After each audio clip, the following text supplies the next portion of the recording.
and his decree arrived, the Jews celebrated with gladness and joy a feast and a holiday, and many among the peoples of the land became Jews, for the fear of the Jews and their God had fallen on them. So,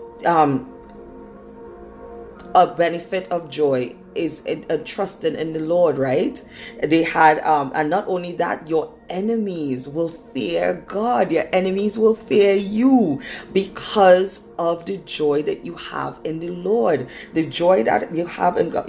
How many times has the enemy tried to take away your joy from you? Because if you come out of the joy of the Lord, your enemy is able to now get to you, because again, that stronghold, that joy, that is a stronghold. That's why the enemy, if you think about it, back in those days when it is the enemy is behind a stalwart wall that cannot be broken down. Thank you, Holy Spirit. Think about Jericho.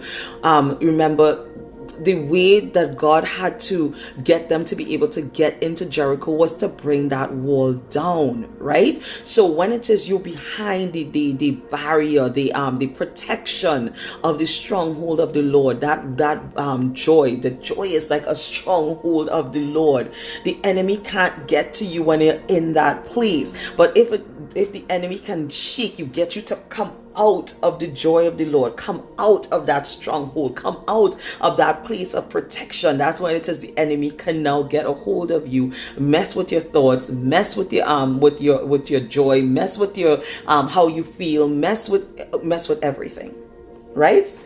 So a benefit of the joy of the Lord when you have a trust in God, and your enemies are now afraid of God. They are afraid of you, and they are afraid of God. Now we're going to go to 1 Peter 1. Hold on. Sorry. 1 Peter 1 verses 8 and 9. Verses 8 and 9. So it says, though you have not seen him, you love him.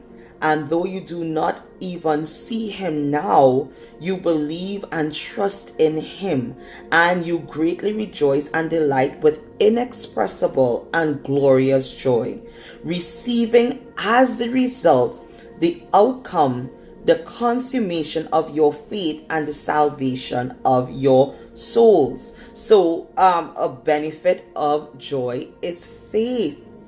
Receiving the result of your faith, you're getting the promises of your faith, the salvation of your soul.